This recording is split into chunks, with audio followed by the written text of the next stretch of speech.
Hello and welcome to the Academy Show here from Blood Red. I'm Guy Clarke. Alongside me, Matt Addison, as we get ready to get stuck into all things out of Kirkby. Of course, there was a big heavyweight showdown over in Las Vegas over the weekend, but at Kirkby, Manchester City came to town to take on Liverpool's under-18s in what was a top-of-the-table shootout between Barry Lewtas' side and the young Man City side that came across. We'll get stuck into that. We'll get stuck into the under-23s and what young players may be knocking on the door of Jurgen Klopp's first team squad. And we will finish with our one to watch, a regular little feature that we will continue to bring you here on the Academy Show.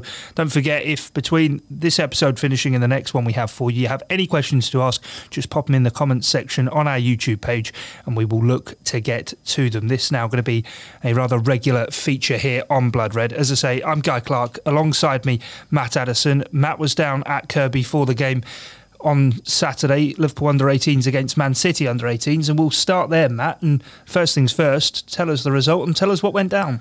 Yeah, so it was a really exciting game to watch. A fair few people were there actually as well. There was a big group of people watching, which isn't always the case down for the under-18s, but plenty of goals, plenty of excitement. And yeah, Liverpool were 3-0 down at one stage, dragged it back to 3-2 and then sort of switched off a little bit defensively at the end and ended up losing 4-2. So that leaves them 9 points behind City at the top of the table, but they do have 2 games in hand. So, you know, certainly the two best teams in that age group in Premier League North. And yeah, it was a fantastic game to watch, really. And you can read my analysis, if you wish, on the Echo website. And they're two sides who obviously not only at first team level, but youth team level now as well. Liverpool and Man City, you do seem to be butting heads and going up against one another. And as you say, this would have been a key game for the league title for Liverpool. They could have really put it to Manchester City, but now 9 points behind. They do have those 2 games in hand. We are now looking at, obviously, the league picture being out of Liverpool's hands. Yeah, I mean, look, whenever you speak to anybody around the academy, and Barry Lewtas yesterday reiterated it to me after the game, you know, the main thing for these players is development and moving as many of these players up from the 18s into the 23s. But when you're a club as big as Liverpool or Manchester City, of course, winning is important and finding that rhythm and that habit. So for these players, I'm sure every single one of them will be desperate to have won that game yesterday. And you know, judging by some of the stuff that they all stuck on social media, you know, they were happy enough with the performance, but there's elements that they need to improve, and hopefully they can do that between now and the end of the season. And as you say, it's out of their hands, but keep winning games, and suddenly that 9 point gap will suddenly close, and who knows what can happen. I mean, there was plenty of positives to take from the performance, and look, in difficult conditions, it was an entertaining game to say the very least. And you know, for all of these players to be playing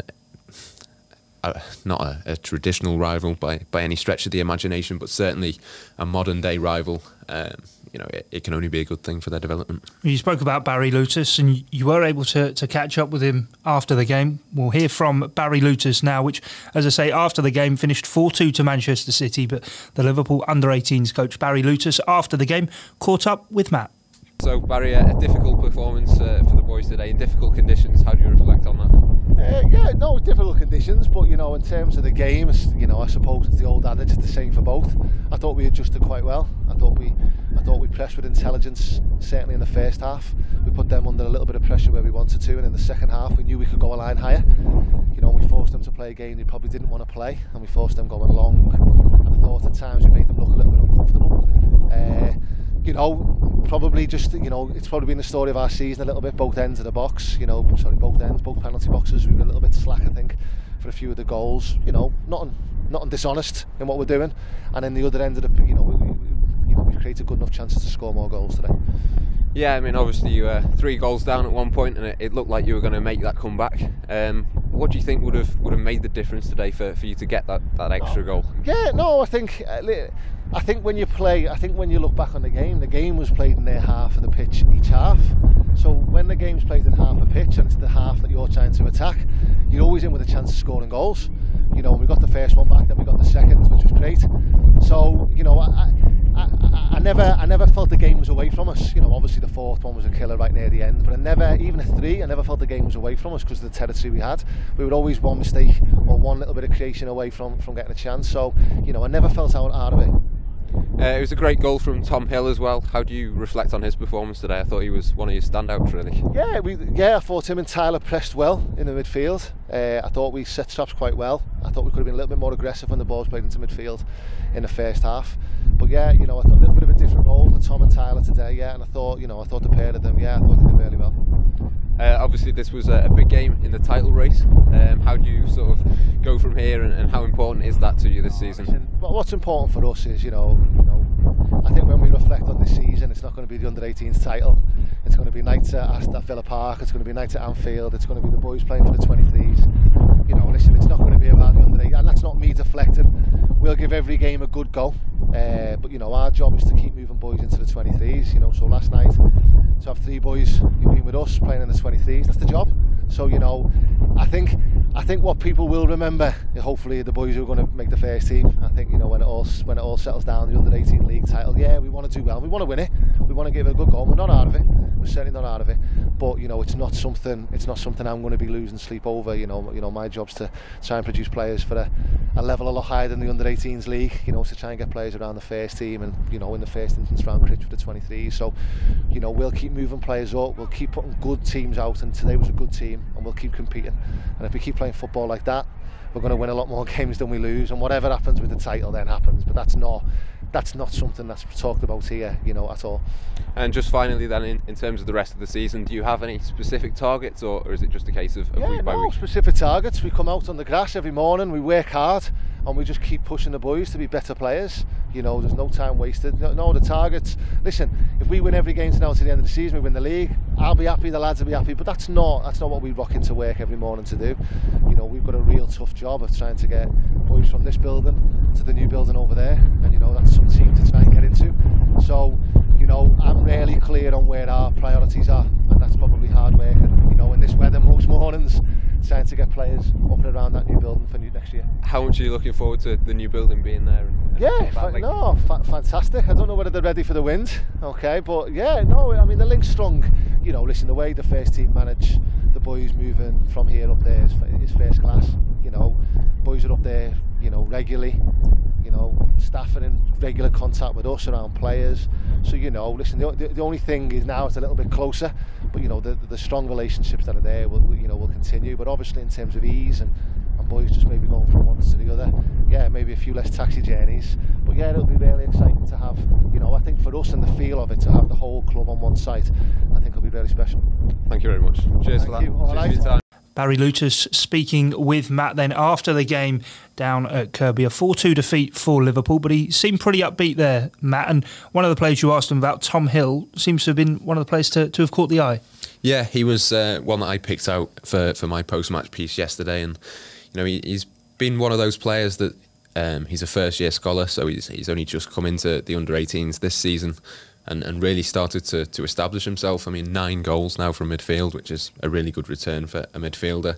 3 assists as well. He's a very creative player, and he was one that sort of, every time Liverpool had the ball and tried to counter-attack or just attack in sort of a, you know, building from the back as they do. I mean, he was one that they looked to every single time to give him the ball and sort of let him dictate the play. And it was a slightly different role. There was him and Tyler Morton both sort of playing that number 8 kind of role in a 4-3-3 system. And, you know, they've played in that position before, but I'm not sure both of them have been paired together before.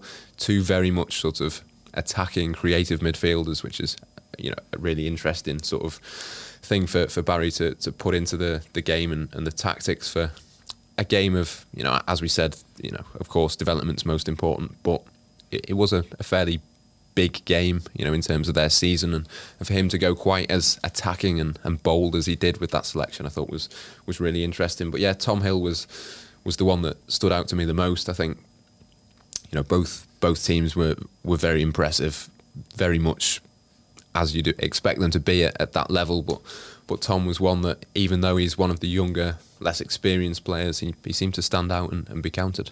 Yeah, we often hear coaches after games say players win games. It's about having your strongest players able to pick from and choose from. And Barry Lewtas, where you're speaking to him, sort of made no bones at the fact that for him, a point we reiterate an awful lot, that it's about development. His goal isn't perhaps trying to win this under-18s league title. It would be nice, and he wants to win every game for the remainder of the season to try and do that. But his real aim is to provide players for Neil Critchley into the under-23s. And he was able to push 3 up at the weekend, which obviously supplemented them, made his side slightly weaker, but they were up against, on the other side, a very strong Man City side. Yeah, I mean, obviously, as we know, Liverpool try and push players through as quickly as possible, and the under-23s played on Friday night, and we'll come to that shortly. But yeah, that left Liverpool a little bit, not exposed, but a little bit less experienced than what they might have liked to have been. And then the opposite was the case, as you say, for Manchester City. Taylor Harwood-Bellis has played 6 times, I think, in total now for Manchester City's first team. Cole Palmer was a name that people might remember from the FA Youth Cup final last season, which of course Liverpool won. But I think he was on the score sheet that day at the Etihad campus. And yeah, they seem to have gone very, very strong. They seem to want to win this title desperately. And so, yeah, 1 or 2 of those players that perhaps ordinarily would have been with the under-23s or maybe even training with Pep Guardiola and his first team and sort of in and around that, they dropped down and Liverpool didn't do that. So, I mean, the result kind of is reflected as much in that as anything else. And that's obviously what makes analysing under-18s in particular, but under-23s sometimes as well, it can be a little bit distorted by those things. Was it disappointing, I suppose, for Liverpool as well, going into a game of this magnitude, to go 3 goals down and in the end concede 4 goals to what was the side that you are in direct rivalry for what would be winning the league title? Yeah, definitely. I mean, I think, look, I know I always say it, but Kirkby is one of the windiest places I've ever been. We heard that. It's unbelievably windy yesterday, and first half Manchester City won the toss at the start. They chose to switch the teams round and had the wind behind them in that first half, and they went 2 goals up. Very much made the most of that. They weren't playing as a typical Manchester City side. They were knocking a few balls over the top, and Liverpool, understandably, really struggled to contain that. And in the second half, of course, the wind had picked up even more, and Liverpool had turned it round. But whereas Manchester City were clinical and scored the goals when they had that wind, then on the counter attack, soon into that second half, they managed to go 3-0 up, and from that point on, I mean, I think I tweeted at the time, that's game over, and Liverpool, to be fair, did well to come back and make a game of it from that position. But yeah, you'd like to think that, well, certainly the players were frustrated, the manager was frustrated as well to have gone 3-0 down against a team which, realistically, Liverpool and City are very similar in terms of their capabilities. But yeah, the conditions, I think City took advantage of them when they had the chance, but they also had the more clinical players, and Rory Delap's son Liam was fantastic.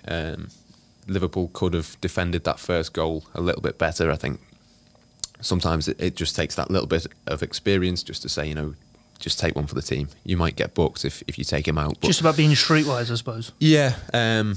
He ran sort of at least half the length of the field with the ball and then slotted past Jakub Orzynski in the Liverpool goal. And you'd imagine that, maybe in 2 or 3 years' time, once these players are a little bit more streetwise, as you say, that one of them would have just took him out, as bad as that sounds, giving away a free kick on the halfway line and suddenly you save yourself a goal. And yeah, I think the sort of streetwise nature and the clinical nature of Manchester City was the difference, really. And I suppose that showed with the last goal, the free kick for Cole Palmer, just taking it quickly, putting it into the back of the net, just as I suppose Liverpool probably thought they were beginning to get themselves back into the game. Yeah, all the momentum at that point was with Liverpool. They'd come back from 3 goals down to make it 3-2. The win was behind them. They were getting chances, and then suddenly, a free kick is given, and the players weren't particularly happy about it. I think it probably was a free kick, but the players, the defence was more concerned with gesticulating to the referee and saying, come on, that wasn't a foul, and suddenly Manchester City took it quickly,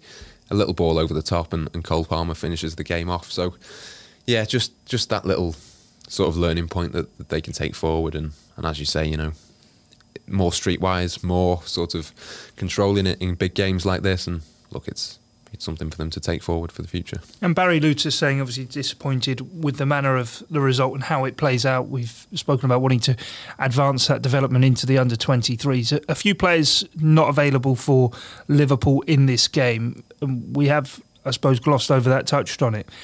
But you mentioned Kirkby, the fact the game's played there. And he mentioned the building, obviously over his shoulder, out of shot as we saw it. And if you listen to the podcast, it was out of shot anyway, because you can't sort of have seen the clip of the interview. But he did speak about the fact, obviously, the first team will be on the same base. We've heard Jurgen Klopp speak about the wind before, of course. But it does feel as though everybody is now beginning to get quite excited because they can see it all actually beginning to build up and develop. Yeah, I mean, it's only, 3-4 months away from being completed now, and to have everyone on one site ready for pre-season is just going to be massively, massively helpful. I think, look, Liverpool's academy doesn't particularly need any help in terms of getting players through and doing well in that sort of side of things, as we've seen Trent Alexander-Arnold being the prime example of players that have made that progression. And Pep Lijnders has been great at sort of helping players from the academy bed in, but it just makes everything so much easier. It's literally going to be on the same site. They can just walk from one pitch to the other. If somebody picks up a little injury for the first team, rather than having to get a taxi, as Barry said, it's just going to be a case of having a little word with Neil Critchley and saying can we borrow one of your lads and can they come up? And I just think there'll be more fluidity between the age groups. There'll be much more ease of access to that first team, in a physical sense. Obviously just being able to walk over, but just to be able to even to park up in the car park and be in amongst the first team, to see how they train, to see how hard they work, and just to set that example. I think it can only be a good thing, and hopefully it can mean that one or two more of these players, as we think they will step up and make more first team appearances next season. Yeah, hopefully physically there's that flow of being able to just walk across training pitches, but also I suppose ideas and methods. And you think of someone like Vita Matos, who obviously arrived at the club in the autumn time, and it was the remit of him to do the role Pep Lijnders previously had of being the facilitator from under-23s to first team. For him, this is going to be a dream, isn't it?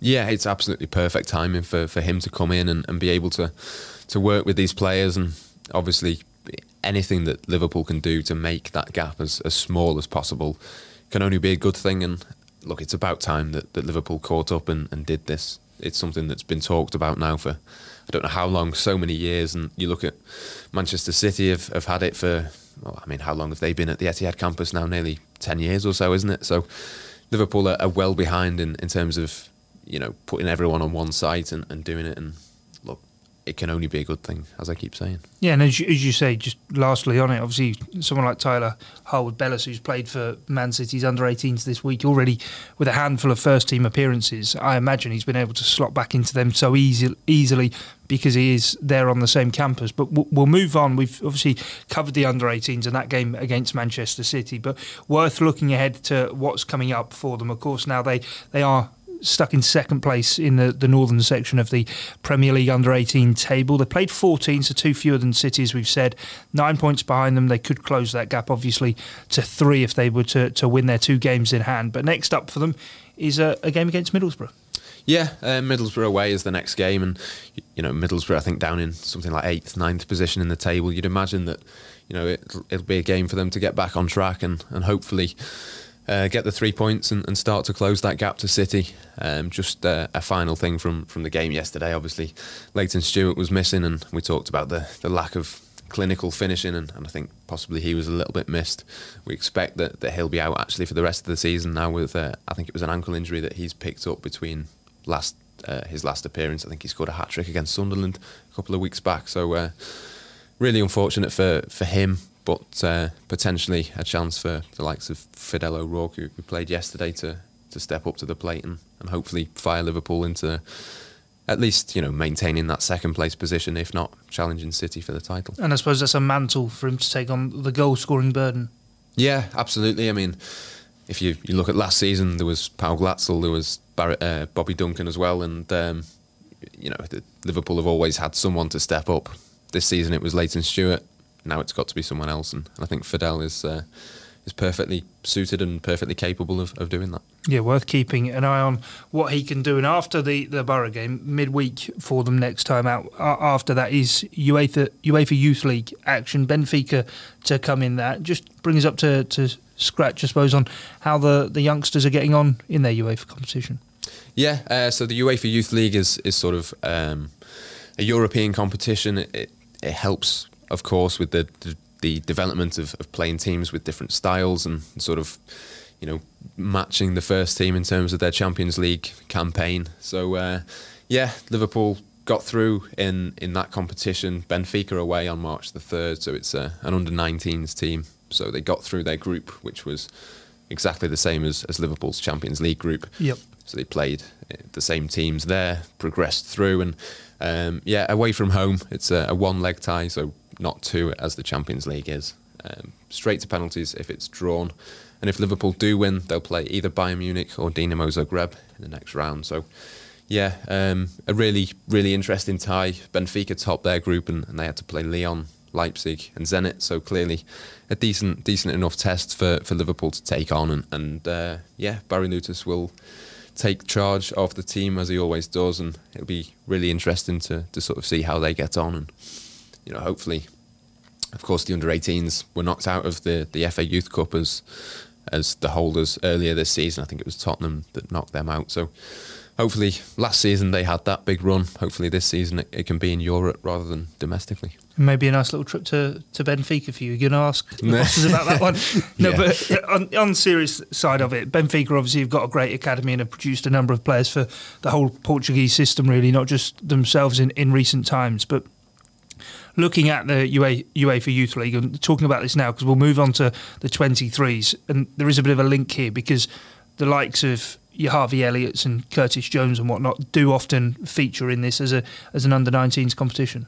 Yeah, exactly. I mean, as I said before, the development of playing these different teams and different styles of play and different styles of refereeing, it's something that these players, if they're going to go and play for Liverpool, it's something that you've got to get used to as soon as possible, really. And look, Curtis Jones, Harvey Elliott, people like that, Nico Williams as well have played in it in the past for Liverpool, and look, they're not at an age where they're going to be playing knockout Champions League games for Liverpool's first team. So this is the next best thing, and I think this is a really important competition. I mean, you look at, we've spoken in the past about whether players should go out on loan and go maybe to the Championship or something like that, and there's obvious advantages to that, but I think this is certainly an advantage to staying put at Kirkby or at Melwood as often these players are training now. And it's just something else for them to think about and something else for them to contend with when they step up. And the more exposure they can get to European competition at a young age, the better it'll be for them.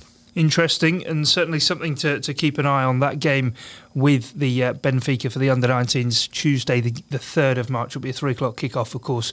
We will have as much coverage as we possibly can across the Echo and here on Blood Red, and will be covered, I'm sure, at length in our next Academy show. But on to the under-23s then, Matt. And since we were last around the table and chatting all things Academy, they played Wolves away from home in their Premier League 2 campaign, and their Premier League Cuppers seen them welcome Huddersfield, which was, I think, just on Friday, actually, just gone. 3-0 win for them.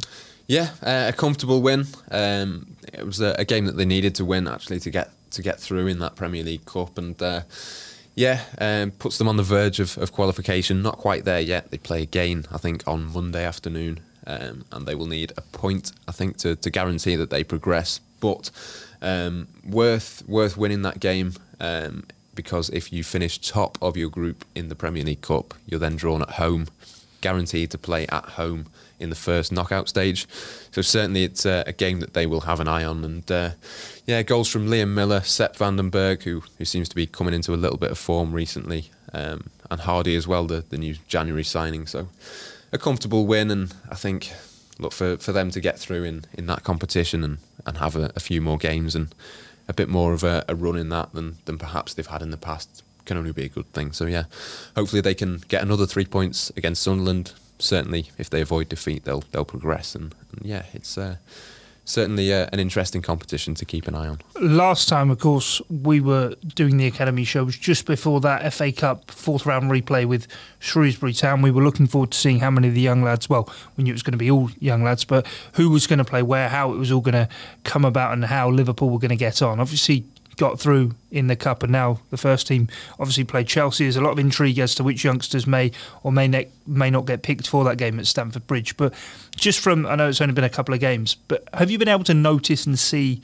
a step up in confidence? You said Sepp van den Berg beginning now to perhaps show the potential that we all assumed he had when Liverpool brought him in the summer, but it does seem these first team opportunities they've had are probably psychologically maybe more than physically really boosting these players. Yeah, 100% for Sepp van den Berg. I think is probably the one that difference has sort of made, the biggest change in him, and for him to get on the score sheet again, that's just going to boost his confidence even more. I thought against Shrewsbury he was absolutely brilliant. I mean, that was by far and away the best I've seen him play, and for him to take on that responsibility, and he seemed to be far more aggressive than he normally has been.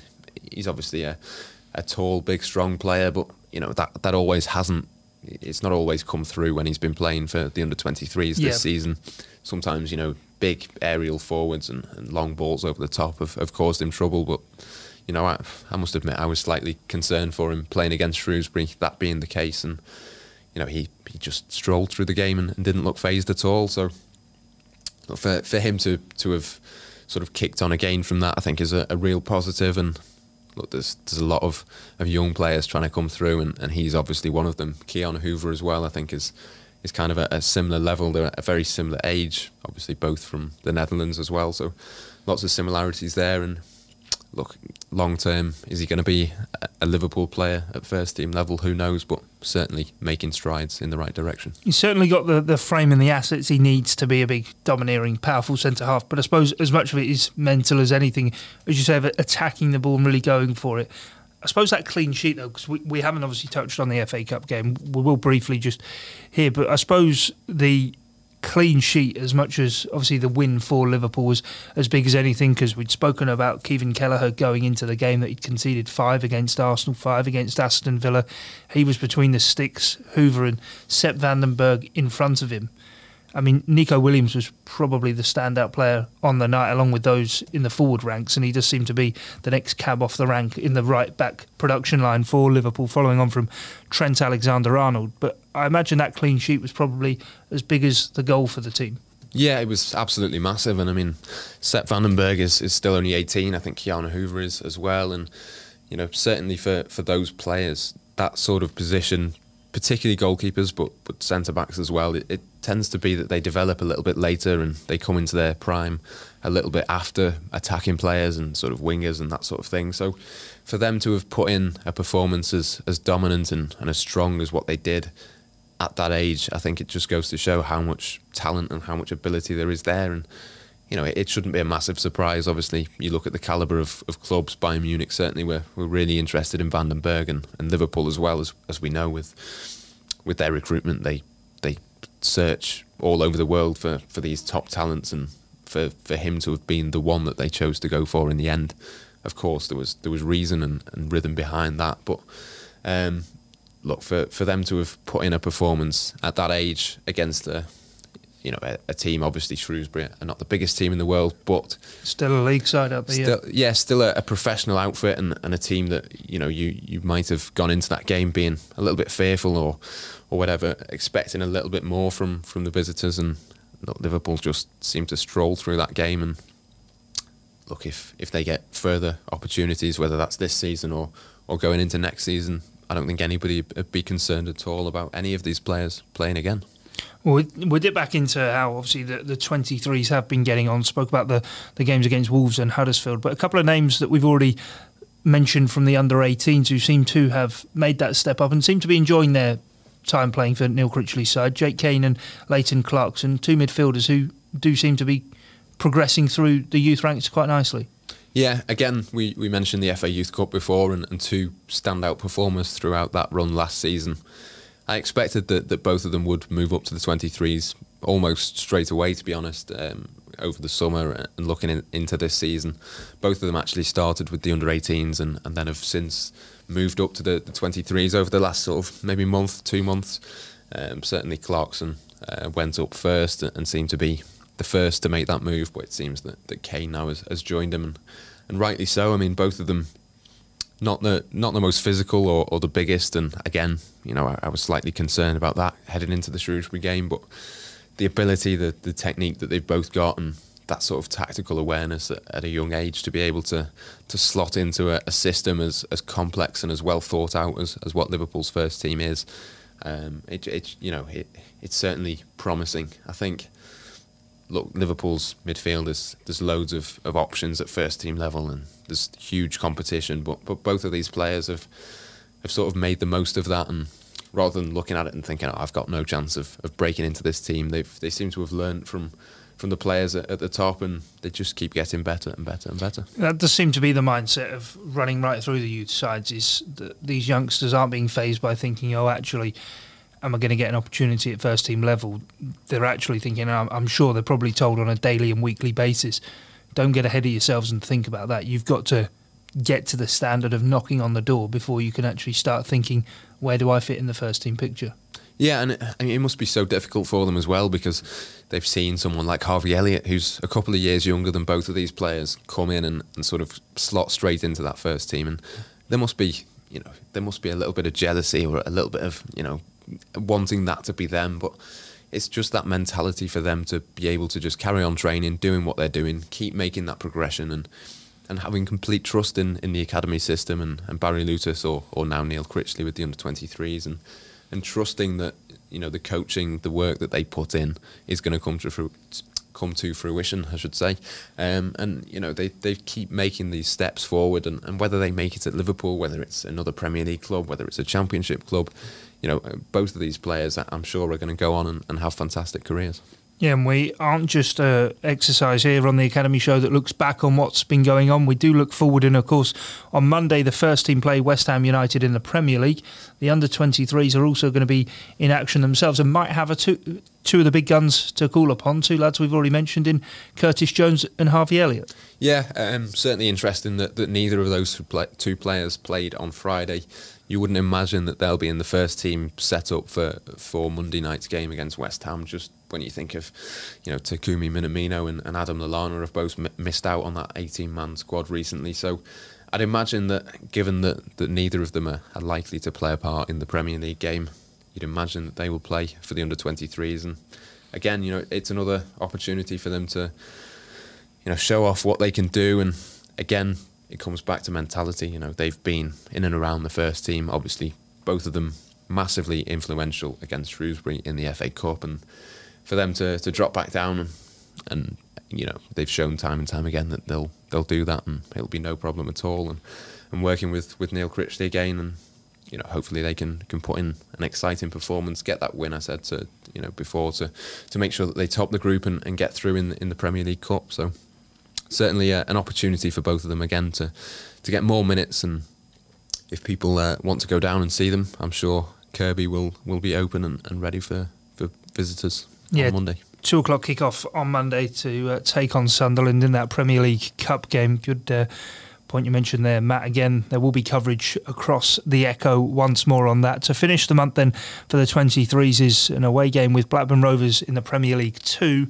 And then into March, there's a 2 week, or best part of 2 weeks, 10 days or so, gap for the under-23s before they themselves are up against a European outfit. But this, of course, the very confusing Premier League International Cup. But it's Wolfsburg who will be entertained on the 10th of March. And, well, they're a side that I imagine will pose a bit of a test for this young side. Yeah, again, massive opportunity for these players. They've earned that opportunity as well. They topped a group including PSG, Athletic Bilbao and Wolves. So they've managed to get through that group. You know, to be playing at home against Wolfsburg is a big tie. It's a big opportunity for them to play a team that they wouldn't ordinarily have been coming up against. And you know, Wolfsburg have beaten West Ham, Brighton and Valencia in their group. They won all of those games, topped the group with maximum points. So obviously a decent side, a decent test, and hopefully they can get through and have a little bit of a run in this competition. Yeah, it won't be an easy assignment for the under-23s, but we'll wait and see how that one does play out. I'm sure here on the Academy Show we'll be back before that one just to preview and look ahead to that one, obviously with more of an eye and more of an inkling into exactly what side Neil Critchley may be looking to call upon. But one player he may be able to call upon before the season's out. We've already mentioned that Leighton Stewart's picked up that ankle injury and may struggle to play again before the season's out. But one lad who's been speaking this week to the Liverpool club website and seems to be nearing a return, certainly into training now, turned 19 this week, is Paul Glatzel, who, I mean, you can fill us in on his story, Matt, but if there's one lad who's suffered with poor luck in recent seasons, it is Paul Glatzel, and just good to see that interview he's done with the club. He seems upbeat, he seems happy, talking about the influence that Alex Oxlade-Chamberlain has had on him, helping him get back from this ACL injury he's had. But he has been through the ringer, hasn't he? Yeah, he's had a tough time over the years with injuries, and he's been so unfortunate. I think the season before last, I think he was out for pretty much the whole season with a broken leg. He's then come back, scored, I think, 28 goals in the side that won in the FA Youth Cup, captained the side to that victory, playing alongside Bobby Duncan. Obviously, he's now departed, but the two of them worked together fantastically well. And yeah, he then went on the first team pre-season. Jurgen Klopp absolutely loves him from everything that I've heard. And, you know, for him to then get injured against Tranmere, miss virtually the whole season was absolutely gutting for him and for everyone who knows him. And you sort of can't help but feel sorry for him in that he's obviously a fantastic player, fantastic talent.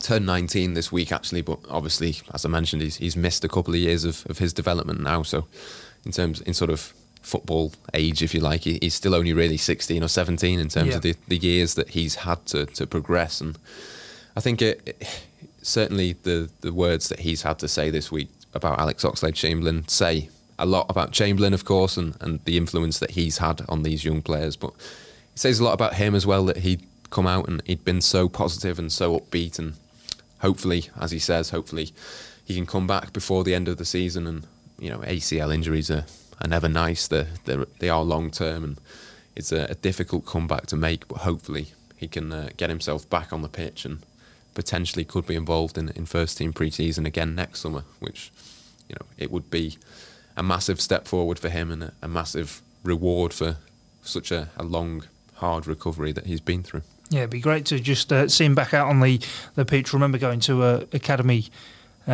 pre-season training camp they did. Invited Blood Red along to film the lads going through some army exercises, and it was after the weekend in which Powell had picked up his knee injury, and there was a lot of concern for obviously his own well-being. But great to see those quotes, great to see him getting back towards training and hopefully get some football before the end of the season. Well, that recaps the major talking points we've got to go through on the Academy Show, but as we're going to do regularly here, and we do want to sort of close out on this, it's going to be our one to watch. Matt, every time that we sit down to do one of these, is going to pick out a player to just keep a track of their progress and let you know how they're getting on, and perhaps one player who in the coming months, coming weeks, we might begin to hear his name a bit more often. And well, Matt, the floor is yours. Take it away with who the pick is for this time's one to watch.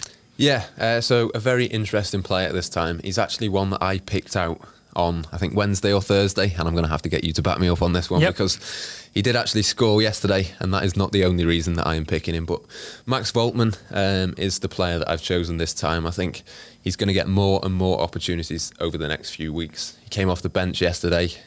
I tweeted as he came off the bench, you know, keep an eye on him. He's got an eye for a goal. Of course he did. Within 30 seconds, he found the back of the net and helped Liverpool towards what looked to be a comeback, and ultimately, as we said before, didn't quite materialise. But yeah, certainly knows where the goal is, energetic, lively, and I think I can see him getting more and more chances, particularly, as we said, with that injury to Leighton Stewart.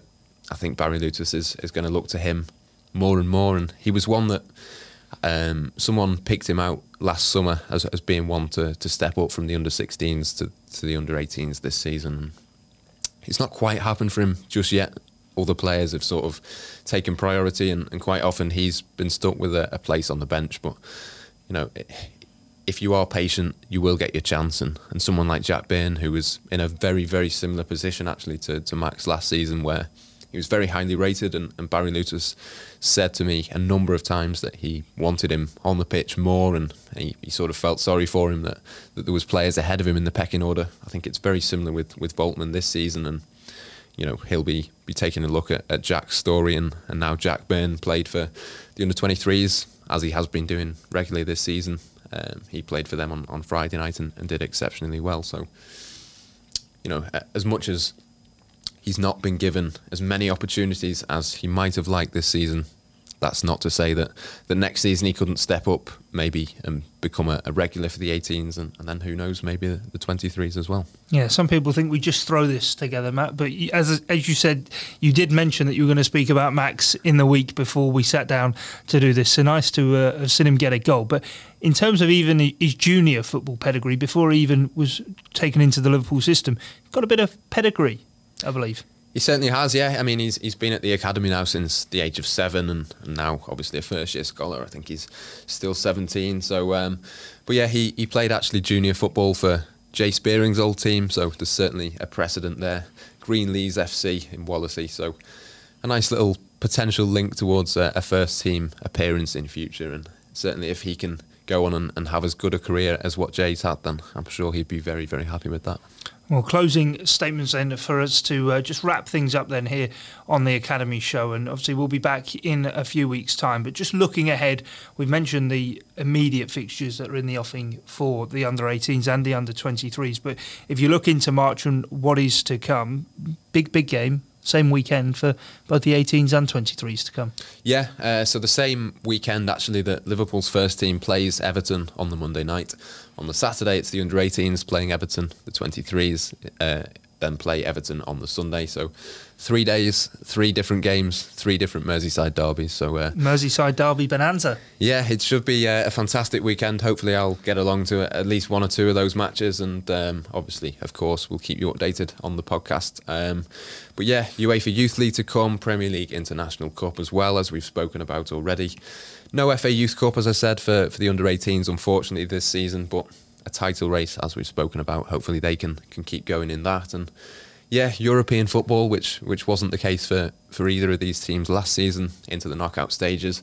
Potentially they could go all the way in that. So loads of things to look forward to. Well, given the insightful eye that you cast over the what going on's at Kirkby, I'm sure that you may even complete your own Merseyside derby treble next month, but we'll have to wait and see. Thanks a lot for joining myself, Guy Clarke, and Matt Addison here on the Academy show on Blood Red. As I said right from the top, if there's any players that you want to know about or anything within the Academy structure that we can help you with, if you leave a comment in our YouTube page below this video, of course, if you're watching on YouTube or on the podcast, head to the Blood Red YouTube channel. Put any comments or questions for Matt in there and we'll do our best to answer them going forward. But thanks a lot for your time and company, and until next time, it's bye for now.